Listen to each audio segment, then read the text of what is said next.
roulette, the best a man can get. We will get to Nick Foles and the Eagles in a second, but first, Lakers-Kings from last night. De'Aaron Fox with the quick move toward the basket before slamming this one home. What a spectacular second season this kid's having. Ooh. He was a star at Kentucky. He was a star in high school. Struggled a bit his rookie year. Has been the best player on a very good Kings team. Yeah, good matchup last night, him and Lonzo. It was a good back-and-forth battle between the two of them. You remember them from college, and the tournament went back and forth famous. Oh, yeah. UCLA versus Big Blue. Celtics-Rockets, that was Kyrie driving, then hitting Clint Capella with a filthy behind-the-back move. Finishes with a little floater. There was a sequence in this game where Kyrie and Harden were just going back and forth against each other up and down the court. It was very fun to watch. Kyrie was not quite as good as on Christmas Day, but very good once again. Blazers-Warriors, Draymond Green with an aggressive pass to Klay Thompson. Yeah, I mean, right off his noggin. Part of what the Warriors' problem was late in the game, not only this turnover, but Steph. Steph had the ball with the 2-point lead, turns the ball over. When the Warriors are susceptible to the rest of the NBA is when they make careless turnovers on the offensive end. This was a play in NBA Street, but you did it to your opponent. Throw it right off his head, right back to you. And then because you're a guy, you can't rub your head to make it feel better because you have to act like it really didn't hurt. I felt bad. No, that hurt right there. Texas Bowl, Baylor, Vanderbilt. Baylor's Denzel Mims can't make the catch in the end zone, but Vandy's Randall Haney can, securing the interception. Oh, yeah, watch it. It hits off his knees, going to pop right up to the defender. Now, this is one of the few times I can't say this, Nick. You say he does the Michael Jackson in the end zone? Keeps his heels up. He's a defender. But you see where he went to school, where he's going to school at, right? Yeah. Vandy, so you know he's a fairly smart guy. Oh, okay. So at Vandy, because it's such a good academic school, even the defenders are smart. Oh, yeah. Okay. Particularly in that school, yeah. He's not there to try to boost or lower the GPA. I got you. They're all outstanding students. Okay, good to know. A little nuance there. That was not so much nuance. Moving on to the Eagles, the defending Super Bowl champs will be happy to just make the playoffs this year. Philly needs a win Sunday in Washington and a Bears win over the Vikings in Minnesota. And if we learned anything from last season's Eagles team with Nick Foles as quarterback, anything is possible. Nick Foles is starting Sunday. He's won his last 2 games. Just saying. Here's Foles on what it's going to take to get a win. The thing that's going to win is like the brotherhood, being able to fight through adversity, because I always say it will happen. There will be mistakes made. I might throw a pick. I might fumble. But what are we going to do? Like, that's where we need to react and be confident and be positive, as opposed to, oh, man, like we're in trouble. And that's what you see with this team, you know. Happened last game. There was a lot of missed assignments. There was a couple turnovers. We didn't play our cleanest ball. But we played well. We played at a high speed because we weren't afraid of making mistakes, and we were playing for one another. Defense was playing for offense. Offense was playing for defense. Special teams holds it all together. I mean, that's how we play. That's how we win. It's not going to be perfect, and I think we showed that last Sunday playing against a really good Texans team. It takes 60 minutes and it takes everyone, but if you have that brotherhood and you know how to fight through adversity, you can win any game.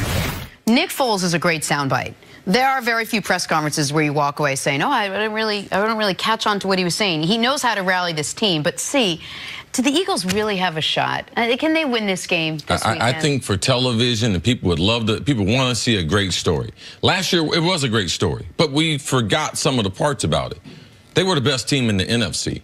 They had home field advantage. They didn't play a great game in the game against Atlanta, and they got out of that game barely.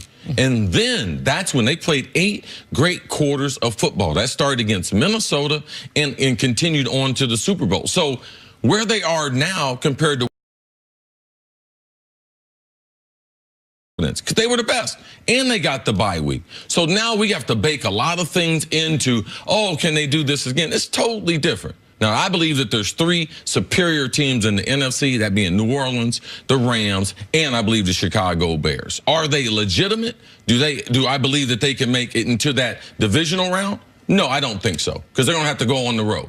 No, and I know right now they're playing better football, but ultimately you're in the position you're in with the Eagles for a reason. They've been on the field 15 times. 7 times they've come off a loser. So it's not some magic button you can push.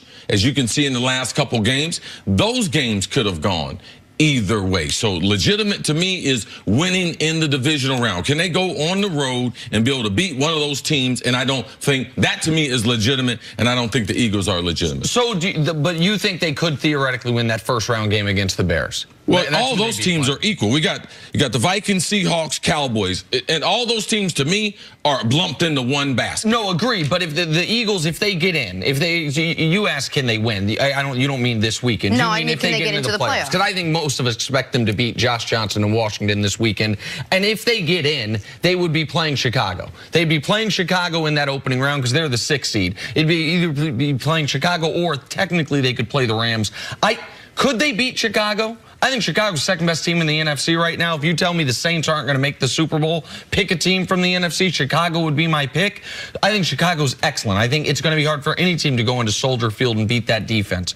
But I also don't know what that offense is going to look like in its first playoff game. I don't know what Mitch Trubisky is going to look like in his first playoff game. So do I think it's possible that the Eagles, if they win 3 in a row, which is what they would have had to do to get in that position, could get pressure on Mitch Trubisky, could keep this to a low scoring, a 13-10 game late? Absolutely. So do I think they could? To me, success would be a legitimate threat, would be just getting to the divisional round, being the 6th seed, upsetting the Bears, and they would have to go to New Orleans. Can I see a realistic path for this Philly team to then go after, if they were first they got to beat Chicago and then go to New Orleans?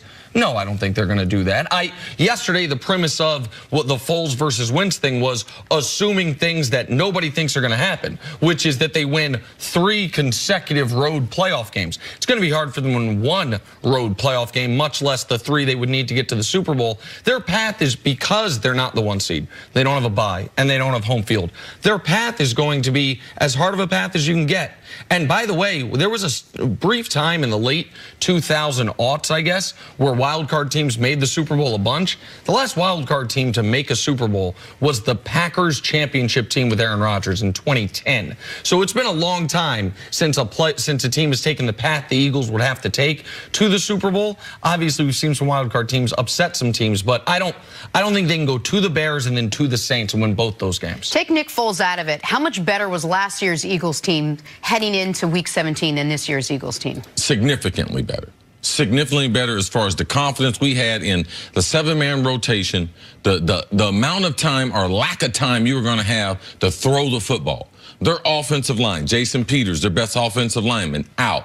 Man, that offensive line unit was tremendous. They were dominant. They played with an edge, and they gave the quarterback, Nick Foles, plenty of time to be able to throw. I thought from a game planning standpoint, you have to realize John DeFilippo, Frank Wright, and Duckby, all these guys in one brain trust. Yep. So they had a number of things. Their secondary, they had career years in their secondary. So all across the board, they were playing significantly better football than the other teams in the NFC, and they are a significantly better football team than the team that's going onto the field on Sunday. And even if they were the exact same at every other level, let's say that all of a sudden this Eagles team is going to recapture the pass rush. The secondary is not going to be abysmal. They're going to get more of a running game. Even if all that happened, I don't think last year's team makes the Super Bowl with the path that this year's team has to take. Like, if they are, instead of being at home against Atlanta, they're on the road in a game like that. I know that they ended up blowing out the Vikings